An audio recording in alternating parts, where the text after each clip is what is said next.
Buongiorno. Allora, vogliamo continuare la lezione sugli origami, sulle costruzioni geometriche fatte con gli origami. Allora, nella lezione, nel video precedente, diciamo, abbiamo parlato di triangoli, abbiamo visto come costruirli e rivisto alcune proprietà, in particolare legate ai punti notevoli dei triangoli. Oggi andiamo avanti con la costruzione dei poligoni. Ovviamente, diciamo in generale saremo interessati alla costruzione di poligoni irregolari, visto che i poligoni irregolari possono essere sempre facilmente costruiti tramite, diciamo una sequenza di spezzate chiuse, ovvero dirette, che nella costruzione col ripiegamento della carta sono di fatto tante pieghe. La questione della costruzione dei poligoni regolari invece è ben più sottile. Allora, vale la pena, diciamo, fare una osservazione su questo. Intanto riprendiamo il piano di lavoro, ok? Appunto il nostro obiettivo è la costruzione di poligoni e in particolare quello che vogliamo fare è fissare un numero n di lati e andare a costruire un poligono regolare con n lati. Allora, la costruzione con riga e compasso, diciamo la costruzione più conosciuta e classica, è possibile, diciamo, costruire un poligono con n lati solo se n soddisfa un certo requisito, ovvero, e lo vedete qua di seguito, n è essenzialmente una potenza di 2, questo 2 alla h, eventualmente anche una potenza banale, intendo con h uguale a 0, quindi un 1 per, e questi sono tutti numeri più 1 PR, è quindi un prodotto di lunghezza arbitraria di che cosa? Di numeri primi, ma non numeri primi qualunque, altrimenti avremmo tutti gli interi, ma numeri primi tali per cui o sono tutti uguali a 1, e quindi qua questa n di fatto altro non è che una potenza di 2, quindi per esempio 4, 8, 16. Oppure questi numeri primi sono maggiori di 2 e tutti scrivibili come somma di 1 più una potenza di 2. Ora, questo significa, facciamo un esempio concreto, facciamo degli esempi concreti, per esempio, prendiamo il numero 5 è un numero primo, lo possiamo scrivere come 1, cerchiamo subito una rappresentazione di questo tipo, quindi lo scriviamo come 1 più 4 in questo caso, ma 4 è una potenza di 2, ovvero un numero di questa forma, e quindi col rigo e compasso possiamo costruire un pentagono, cioè un poligono a 5 lati. 6 similmente sarà il prodotto di 2 per 3, 2 è una potenza di 2, quindi è, diciamo, il numerino che compare qua in questa decomposizione, mentre 3 è scrivibile come 1 più 2. Ancora una volta andiamo a cercare una rappresentazione di questo tipo e l'abbiamo ottenuta. Ok, se ora guardiamo 7, per esempio, ancora una volta 7 è un numero primo, cerchiamo subito una rappresentazione di questo tipo, ma ci rendiamo conto che non è possibile, perché 7 è scrivibile come 1 più 6 e 6 naturalmente non è una potenza di 2. Similmente, se consideriamo 11, anch'esso un numero primo della forma 1 più 10, dove 10 non è una potenza di 2, o 14. 14 è 2 per 7, allora il 2 che c'è qua davanti è questa potenza del 2 che va a moltiplicare la sequenza di numeri primi, ma il 7 è un numero primo che non è della forma desiderata. E quindi, per esempio, anche il 14 non è un numero di lati di poligono regolare costruibile tramite righe e compasso. Ora, una delle prime osservazioni che rende potente l'utilizzo del piegamento della carta è il fatto che questo permette di costruire poligoni regolari su n lati per un insieme più grande che non con la classica riga a compasso. Ovvero, fatemi piegare il foglio così forse lo vedete meglio, con il ripiegamento della carta i poligoni regolari di n lati che possiamo costruire sono tutti quelli della forma prodotto tra una potenza del 2 con una potenza del 3, eventualmente banali, nel senso che gli esponenti qua possono essere presi uguali a 0, quindi ci danno un 1, e rimane poi a moltiplicare un arbitrario prodotto di numeri primi, dove questi numeri primi sono della forma o tutti uguali a 1 oppure maggiori di 3, ma scrivibili come un 1 più una potenza del 2 che moltiplica una potenza del 3. Allora, vedete, anche in questo caso non tutti i poligoni regolari sono costruibili, ma sicuramente ce n'è un insieme più grande, più ampio che non quella classica costruzione con righe e compasso. Facciamo un esempio per convincercene. Sicuramente tutti gli n che soddisfano, diciamo, il requisito per la costruzione con righe e compasso lo soddisfano anche per gli origami. Basta prendere questa potenza di 3 uguale a 0 e idem qua nella rappresentazione dei numeri primi, ma in più ce ne sono altri. Per esempio, se prendiamo un 7, che era il primo caso che non funzionava per righe e compasso, vediamo che 7 si può scrivere, al solito cerchiamo una rappresentazione di questo tipo, quindi 1 più 6, che è scrivibile come 2 per 3 e che quindi è un prodotto di potenze di 2 col potenze di 3. E quindi funziona. Se prendiamo il 14 abbiamo una cosa analoga, perché il 14 è dato da 2 per 7, quindi questo 2 è il 2 che ci troviamo qua davanti, il 7 è un numero primo scrivibile, l'abbiamo già appena osservato, in questa forma. Se prendiamo invece 11, ancora una volta ci troviamo nei guai, perché 11 non è scrivibile in questa forma, cioè come 1 più una potenza di 2 che moltiplica una potenza di 3. Quindi anche la costruzione tramite il ripiegamento della carta ha dei limiti, ma comunque permette delle costruzioni più generali che non quelle fatte con le righe e compasso. E questa è un'osservazione interessante. Ora, quello che vi propongo oggi in realtà è qualcosa di primariamente semplice, ma che è comunque spunto per varie osservazioni. Sono due diciamo, gli argomenti che voglio trattare. Uno è ragionare sul quadrato come poligono, quindi come costruirlo e quali sono alcune proprietà di cui si può parlare diciamo, realizzando questa costruzione, e poi della divisione del quadrato in un dato numero di rettangoli tutti uguali, che altro non è che corrisponde diciamo alla divisione di un numero. Per un numero intero.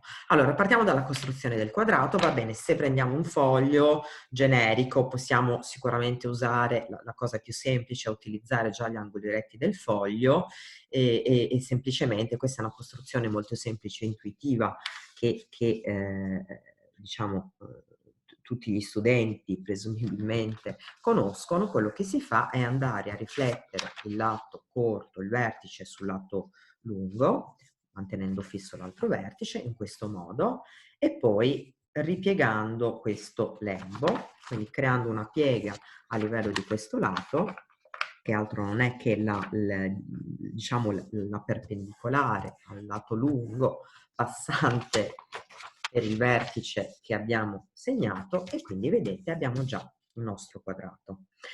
Più in generale, diciamo, se vogliamo essere più, che lo giri o meno non ha importanza, diciamo che se in generale fissiamo, se ci piace lavorare, come piace a me, tipicamente con un foglio più grande, che contenga bene, diciamo, le figure che andiamo a costruire, fissiamo un lato, chiamiamolo AB, di lunghezza data o arbitraria, al solito pieghiamo lungo AB, e quello che dobbiamo fare è intanto creare i lati verticali del quadrato, ovvero determinare le perpendicolari a questo segmento passanti per A e per B. Allora, come facciamo? Ripieghiamo questa piega e la ripieghiamo su se stessa in modo tale che la piega che andiamo a formare contenga, diciamo, i due vertici. Contenga, diciamo, prima il vertice B e poi la stessa costruzione per A. Faccio in un'unica soluzione. Ok. Essere al solito precisi. Quindi quando vado a riaprire ottengo, vedete, le perpendicolari che vanno a costruire il quadrato. Le traccio un attimo, ovviamente rimane da costruire l'ultimo lato e per fare questo abbiamo bisogno della lunghezza appropriata. Come facciamo? Andiamo a riflettere per esempio il vertice B su questa retta o viceversa, cioè andiamo a riflettere il vertice A. Come facciamo? Allora ricalchiamo la piega intorno a B e poi trasferiamo il punto, vedete, sulla retta.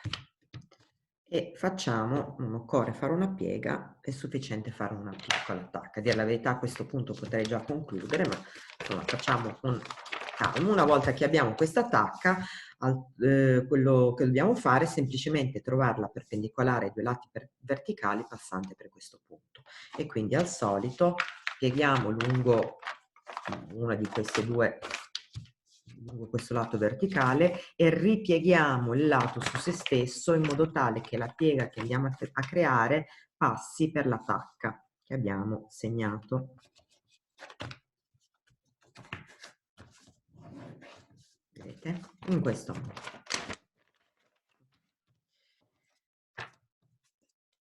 E così abbiamo un quadrato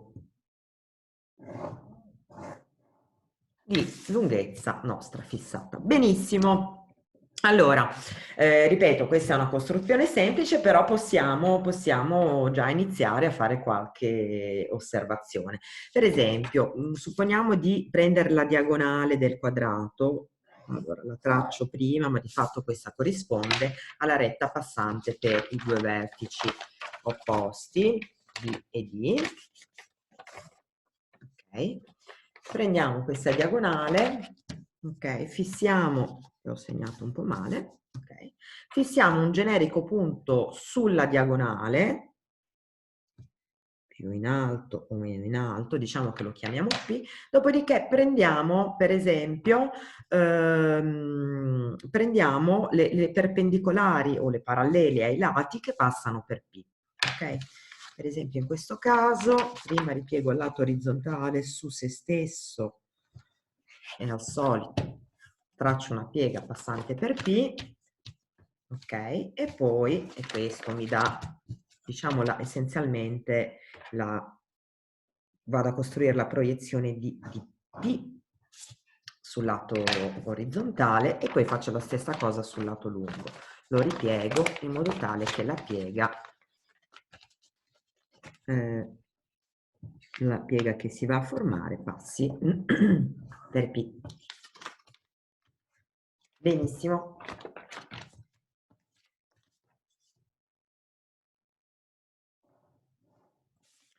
Ok, e quello, vedete, quello che ho ottenuto è un nuovo quadrato, ovvio, più piccolino, all'interno del quadrato grande, e uno, per esempio, può incominciare a riflettere perché è un quadrato, perché quello che ho ottenuto è un quadrato. Vabbè, è evidente che questi angoli sono retti perché sono tutti costruiti tramite rette perpendicolari. Quindi certamente è un quadrato. Perché non è un rettangolo? Perché i lati sono uguali. Ma perché i lati sono uguali? Beh, per esempio, perché questi triangoli che si vengono a formare sono tutti triangoli isosceli, ovvero questi angoli sono tutti di 45 gradi e quindi necessariamente questo triangolo è un triangolo isoscele e quindi avente lati uguali. Questo lato è chiaramente uguale a questo perché siamo su rette parallele e così possiamo concludere. D'altra parte, perché questo è un triangolo isoscele, ovvero perché questi angoli che ho segnato con una doppia barretta sono di 45 gradi, beh, perché la diagonale del quadrato ha la proprietà di essere anche bisettrice. E ancora una volta possiamo andare ancora più indietro perché la diagonale del quadrato è una bisettrice, quindi che spezza l'angolo retto di 90 gradi in parte uguale, quindi di 45, fa sì che anche questi triangoli più grandi, il triangolo ABD, sia isoscele. Perché? Perché sappiamo che questo triangolo è isoscele visto che questo è un quadrato, quindi sappiamo che il lato AD è uguale al lato AB. B, quindi questo è certamente un triangolo isoscele, e nel triangolo isoscele retto, poiché la somma degli angoli interni vale 180, questi due angoli devono valere necessariamente 45. Allora, questo vabbè, chiaramente sono tutte osservazioni evidenti, ma molto semplici, no, evidenti, ma diciamo molto semplici, ma possono essere una trattazione di base che può essere eseguita appunto anche con la carta, con osservazioni fatte con la carta e con le figure sulla carta. Quindi, per il momento abbiamo parlato del quadrato, abbiamo detto che è una costruzione semplice e intuitiva, abbiamo parlato delle proprietà della diagonale e delle similitudini tra triangoli e rettangoli. Ritorniamo un attimo alla figura che ho appena tracciato, appunto tutti questi triangoli sono isosceli, quindi certamente sono isosceli e rettangoli, quindi sono simili a loro. Da questo punto vorrei anche continuare la costruzione andando a considerare la retta, ovvero la piega che passa per il vertice in basso A e il punto P che ho tracciato. La vado a disegnare con il righello perché ce l'abbiate ben presente, ma chiaramente la possiamo ottenere anche o più semplicemente con una piega. Ora nel video è sicuramente più evidente se la rimarco. Ok. Un'altra osservazione che possiamo fare da qua è, va bene, guardiamo i triangoli che si sono venuti a formare con questa ulteriore piega. C'è un triangolo qua T1, lo vedete, il triangolo APH, e poi un triangolo, in questo caso più grande, ma chiaramente dipende da dove è stato scelto il punto P, potrebbe essere tutto interno al quadrato o quasi completamente esterno, quasi, appunto, che è questo triangolo PKG. Ma non ci interessano le lettere, forse vi traccio col rosso il triangolo T1 e con l'arancione il triangolo T2. Va bene, quello che possiamo osservare di questa costruzione è che T1 e T2 sono triangoli simili. Allora, perché sono simili? Ci tengo a che teniate a mente questo fatto perché lo andremo a usare nella costruzione successiva, che è un pochino più articolata. Intanto sono entrambi triangoli rettangoli, ok? Molto bene. Poi cosa possiamo osservare? Va bene, se prolunghiamo la retta, questa ortogonale ortogonale alla base, passante per T, ok, in questo modo possiamo osservare che intanto l'angolo qua che vi ho tracciato col verde è opposto al vertice di questo angolo, quindi in particolare sono angoli identici, ok? D'altra parte, poiché questo è un triangolo rettangolo, ok, quindi la somma degli angoli interni vale 180, ma visto che già solo questo angolo ne vale 90, questo significa che i due angoli opposti all'angolo rettangolo sono angoli complementari che sommano a 90. Ok? Quindi quest'angolo alla base sarà un angolo, diciamo, chiamiamolo col pallino, complementare all'angolo. Ma d'altra parte, se ritorniamo qua all'angolo in alto, vediamo che anche l'angolo che sta diciamo alla base a sinistra di questo triangolo T2 è complementare dell'angolo che ho tracciato col verde, quindi anche lui è un verde col pallino. Allora vedete, abbiamo qua un angolo retto, qua un angolo pallino che è angolo complementare di questo e quindi necessariamente corrisponde anche al valore dell'angolo in alto. Ok? Quindi T1 e T2 sono triangoli simili. E ripeto, questo sarà importante per la costruzione successiva, ma può essere, diciamo, un punto, un esercizio per ragionare appunto sulla similitudine dei triangoli all'interno di queste costruzioni fatte con il quadrato. Molto bene, allora torniamo a noi, alla seconda diciamo attività che vi voglio proporre. Quello che voglio fare è dividere un quadrato, in questo caso ho preso già direttamente un foglio quadrato, che possiamo sempre costruire anche da un generico foglio A4, come abbiamo visto. L'obiettivo è di dividerlo in strisce rettangolari tutte identiche, ok? Per esempio, se io volessi dividere questo quadrato in due parti, ovvero due strisce, che farei è semplicemente ripiegarlo in due. Ok? Ovviamente. Se lo volessi, per esempio, dividere in quattro parti, allora potrei subito fare la cosa furba di dividerlo una volta lungo una direzione fissata e poi subito di nuovo. In questo modo, in quanti rettangoli è stato suddiviso il quadrato? Chiaramente in 4 rettangoli, cioè 2 alla seconda. Ovviamente questa procedura può essere implementata ogni qualvolta il numero in cui voglio dividere il foglio è una potenza di 2, cioè se lo voglio dividere in 2 alla m parti, quello che devo fare è rifare m ripiegamenti del foglio a metà su se stesso. Ad esempio, se io qua vado avanti con la terza piega, il numero di rettangoli in definitiva che ottengo, l'ho fatto storto, fatto un po' storto, solo perché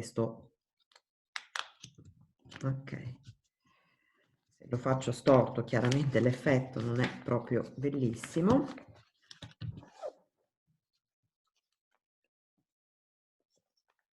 Ok, quando lo riapro chiaramente vedete che ho ottenuto 8 rettangoli, 1, 2, 3, 4, 5, 6, 7, 8, che è appunto 2 alla terza, dove 3 sono le pieghe che ho eseguito e sono chiaramente tutti identici, nel senso tutti di ampiezza identica.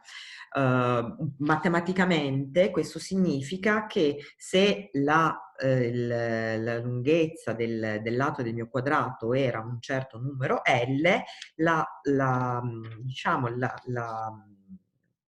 l'ampiezza di questi rettangoli sarà dato da L diviso 8, o supponiamo per esempio il lato sia 1, questo mi dice che la lunghezza di questo rettangolino è un ottavo. E quindi ho un modo essenzialmente per dividere per numeri interi un numero senza il righello, no? Se avessi un righello, come ho, dovrei calcolare la lunghezza del foglio, dividerlo per il numero che ho fissato in mente, in questo caso 8, e poi andare a rimisurare la lunghezza. Con questa costruzione posso evitarmi il righello.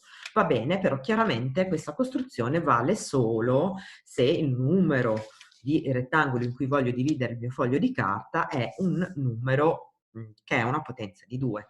Più in generale, come posso fare? Allora, questa è la costruzione che vi voglio proporre e che è abbastanza interessante. Allora, diciamo, il punto di partenza è il seguente. Allora, l'obiettivo è suddividere il quadrato in n strisce.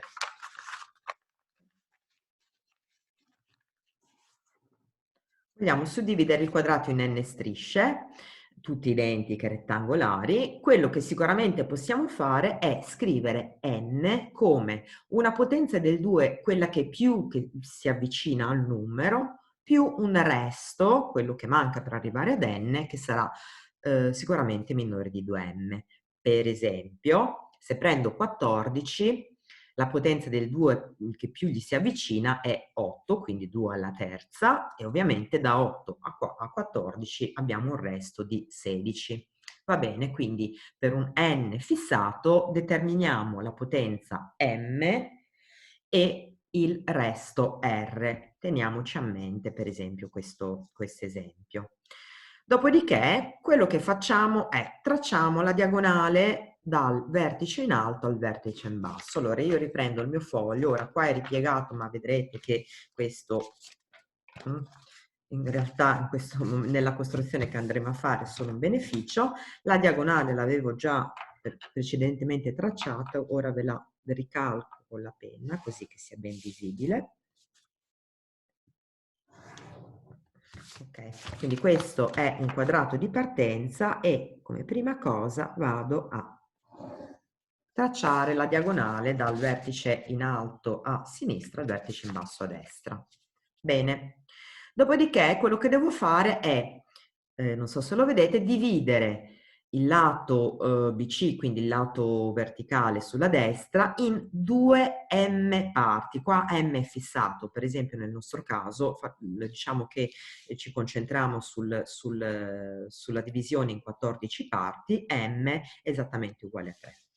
Vado a dividere il lato verticale in 2 m parti, questo abbiamo visto che possiamo farlo in modo semplice tramite dei ripiegamenti a metà successivi, e questo ci darà una scala fatta appunto di m tacche. Io appunto questi ripiegamenti sul foglio li avevo già fatti prima, in precedenza, ok? Vi faccio notare solo che le tacche che mi trovo, vedete, questa è la prima tacca, la seconda tacca, la pensiamo proprio come una scala. 6, 7, una scala fatta di 8 tacche, cioè 2 alla m tacche. Ora, benissimo, quindi questo è chiaramente, questo fa sì che alla prima tacca, diciamo, questo rettangolino sarà la parte 1/8 della lunghezza totale. Se sono alla tacca 2, questa lunghezza sarà 2 fratto 8 parti delle totali e così via. Va bene. Dopodiché,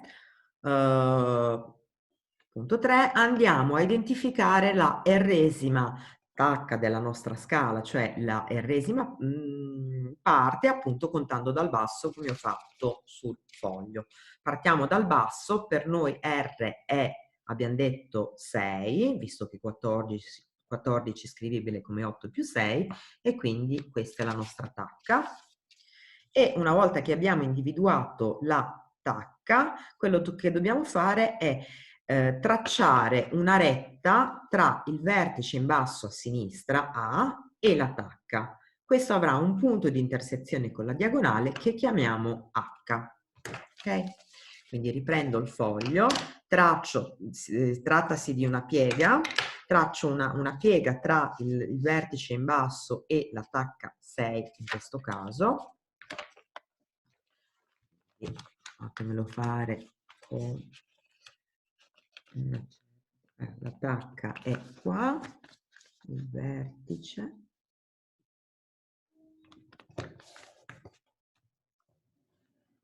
Passiamo sempre bene la piega e vedete, questa è la retta che va ad unire la tacca corrispondente al nostro resto.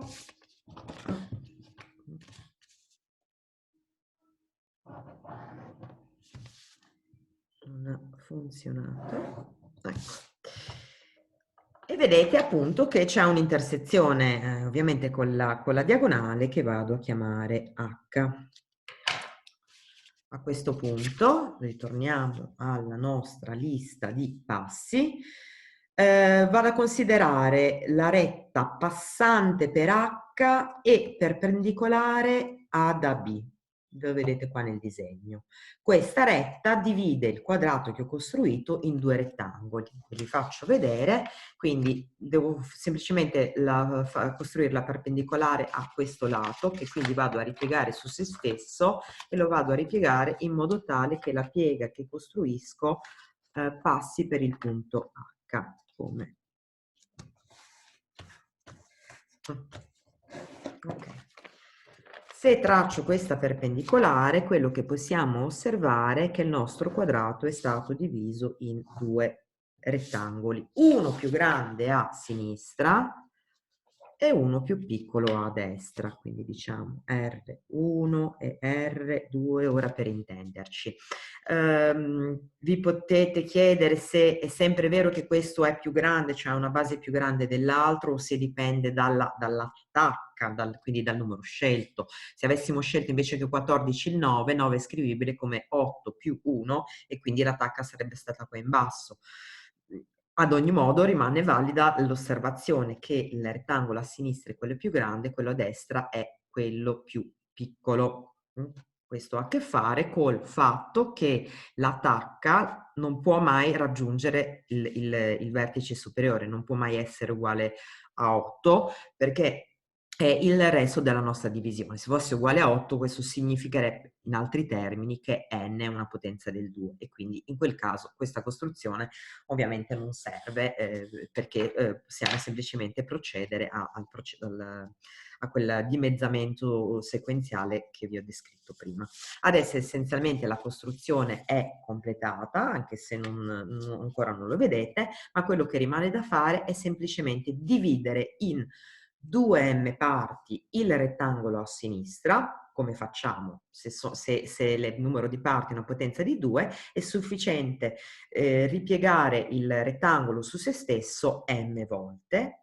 E poi come faccio a ripiegare l'altra parte in modo tale da avere rettangoli della stessa ampiezza? Beh, una volta che conosco diciamo l'ampiezza del rettangolino, la vado a riflettere sul rettangolo R2, quindi faccio una sorta di costruzione a ventaglio. Ora ve lo spiego meglio. Iniziamo con la procedura semplice, che è quella del ripiegamento del rettangolo R1 che andrà fatto diciamo m volte, o per noi m3, quindi 3 volte. Allora prendiamo questo rettangolo, lo ripiego una volta su se stesso, solo su se stesso, quindi questo, vedete, è il rettangolo grande, lo vado a ripiegare a metà, quindi vado a piegare metà, in altri termini la sua base. Poi forse questo foglio a questo punto lo posso togliere, lo ripiego ancora una volta su se stesso, marchiamo bene i bordi e infine una terza volta. Ovviamente maggiori sono i piegamenti, più dura è la carta, diventa più difficile piegare e il rischio di errore aumenta, però diciamo uno può anche procedere a dimezzamenti direttamente sul foglio, cioè nel senso, dopo aver dimezzato uno può andare a dimezzare ciascuna delle singole metà, in modo tale da non dover piegare grandi quantitativi. Ora vedete, dopo questo procedimento noi abbiamo diviso R1 in esattamente 8 parti, perché l'abbiamo piegato a metà su se stesso 3 volte. Quindi le vedete 1, 2, 3, 4, 5, 6, 7, 8 parti. Ora queste parti le vogliamo riflesse anche sull'altro lato del foglio. Come facciamo? Possiamo, vabbè, qua si tratta semplicemente di riportare la lunghezza di questo rettangolino nell'altra parte. Quindi per esempio possiamo ripiegare il foglio e fare una piccola tacca, ok, qua, e quindi andare a fare una piega ortogonale alla base che passi per questa tacca. Okay? Oppure, appunto, come dicevo, questa è una possibilità che ci permette di essere abbastanza precisi se vogliamo, tra virgolette, sbrigarci, possiamo, precisi ma non troppo, ok, se vogliamo sbrigarci possiamo procedere a ventaglio, così intendo per procedura a ventaglio, intendo, ora vi mostro, una volta che abbiamo questo rettangolino lo semplicemente ripieghiamo su se stesso tante volte fino a coprire il rettangolo che c'è sulla destra. Ok? Quindi questa è una sorta di chiusura a ventaglio, non è la più precisa in questo caso, ma comunque se abbiamo fatto bene i nostri piegamenti, In questo momento non riesco a essere particolare. Eccoci.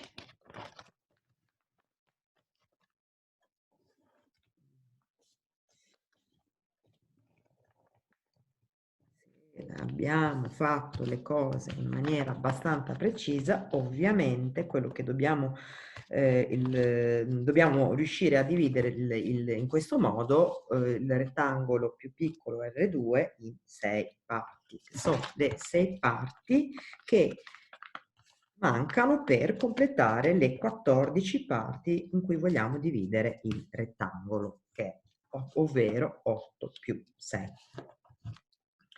Ok, ci ho messo un po', ma ce l'abbiamo fatta. Quindi con questa procedura, vedete, da questa parte abbiamo 1, 2, 3, 4, 5, 6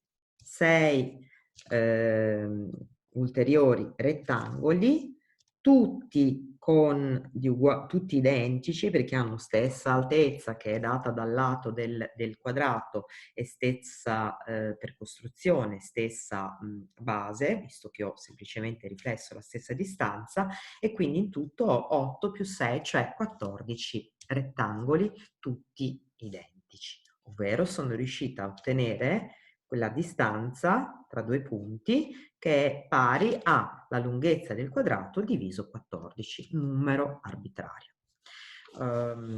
Quindi questa è la procedura globale. Abbiamo detto tracciamo la diagonale dal vertice in alto a sinistra a quello in basso, poi creiamo una scala sul lato verticale con 2 alla m tacche. In che modo? Ripieghiamo il lato verticale m volte a metà su se stesso, ok? Questo forma m tacche. Tra le 2 m tacche andiamo a individuare, a fare un segno sulla r-esima tacca, dove r è il resto del nostro numero, espresso come una potenza di 2, la più alta possibile è il resto.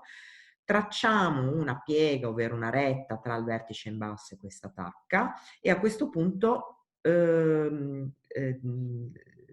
pieghiamo il foglio lungo diciamo, la perpendicolare al lato orizzontale che passa per H.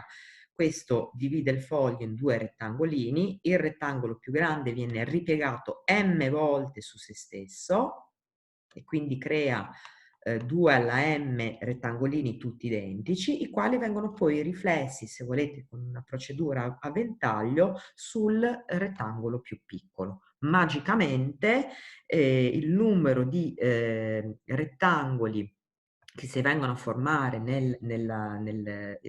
di strisce, quindi nel rettangolo più piccolo R2, è esattamente pari al DR. Quindi 2M rettangolini sono costruiti nel rettangolo R1, R rettangolini nel rettangolo R2, per un totale di N rettangolini tutti identici.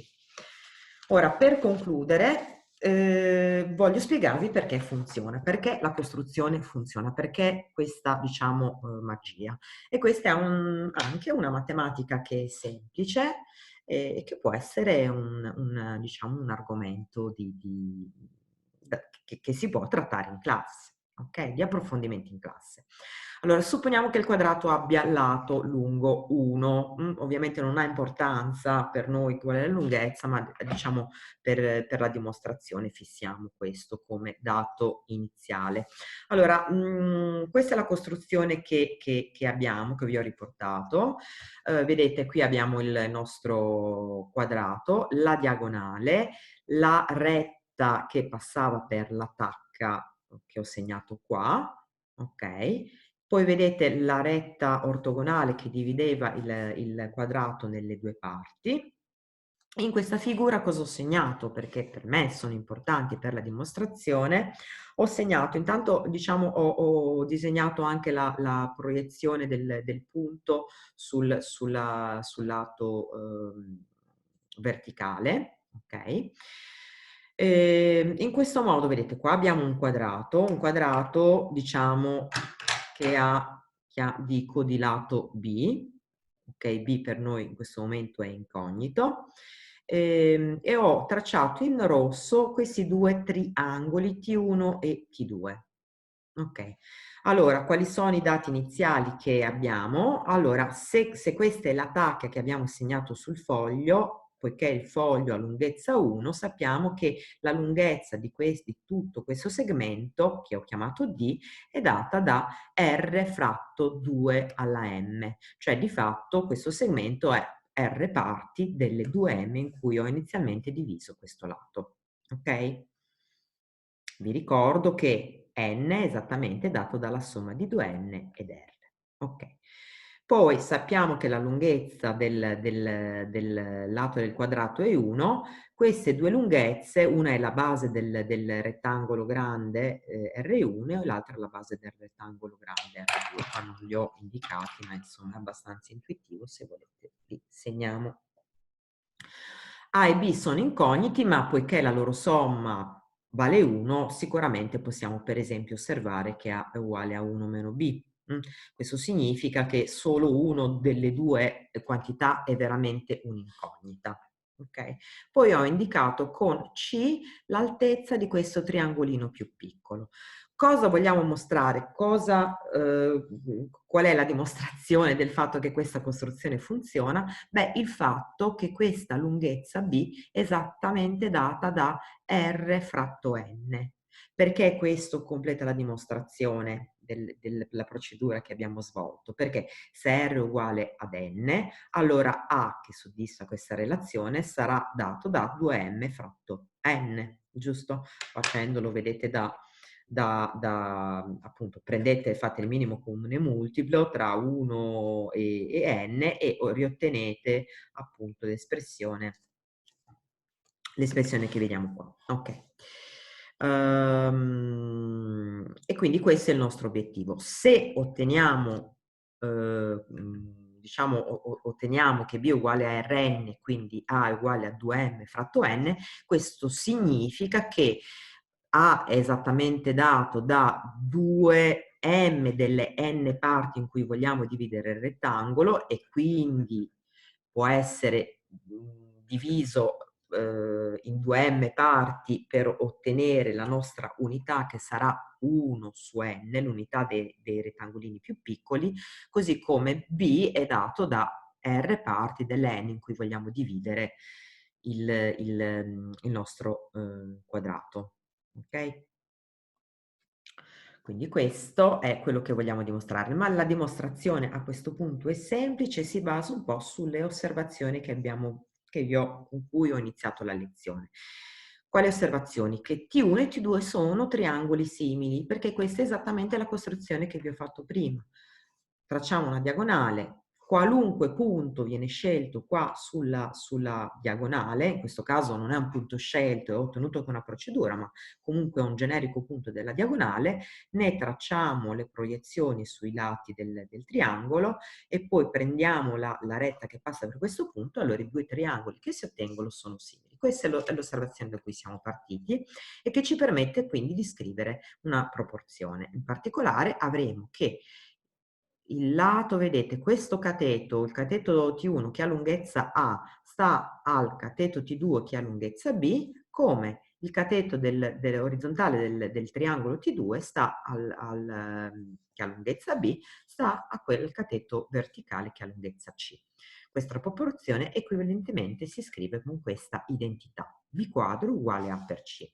Ma qui abbiamo tre quantità incognite, sì, incognite, ma sappiamo qualche cosa di queste quantità, perché sappiamo che A è scrivibile come 1 per meno B e C, e lo vedete qua dalla figura, è esattamente la differenza tra D, di cui conosciamo il valore, e il lato B. Quindi se andiamo a sostituire in questa equazione il valore che abbiamo trovato, otteniamo che B quadro sarà uguale al prodotto di 1 meno B per D meno B, ovvero se andate a svolgere questo prodotto ci sarà un termine B al quadrato che si semplifica e quindi vi rimane questa quantità. Qui andremo a raccogliere il meno B, moltiplicherà 1 più D, lo portiamo dall'altra parte, andiamo a dividere per un men D e otteniamo questa relazione. Ultimissimo passo, andiamo a sostituire a D il valore che sappiamo essere, perché abbiamo scelto il lato uguale a 1, pari a r fratto 2 alla m. Se avessi scelto una lunghezza generica, questa quantità andava moltiplicata per L, se L era la lunghezza del quadrato. In conclusione, sostituiamo a D la quantità R fratto 2 alla M, e a questo punto un piccolo gioco algebrico, facciamo il minimo comune multiplo al denominatore, i due termini 2 alla M si semplificano e otteniamo esattamente R fratto 2M più R, cioè R fratto N, che era il nostro obiettivo. E quindi questo è un modo per dimostrare che la nostra procedura di divisione del quadrato funziona, ok? Quindi non è solo un metodo empirico che possiamo controllare con il righello, ma è appunto un teorema, diciamo, un risultato.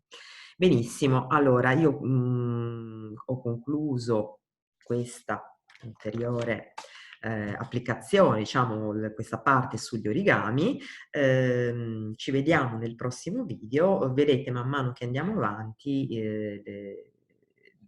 cerchiamo un pochino anche di salire di grado, diciamo di complicare un pochino le cose, e spero questo che vi aiuti a scegliere l'argomento adatto e sia comunque un punto per eventuali riflessioni in classe. Un saluto a tutti.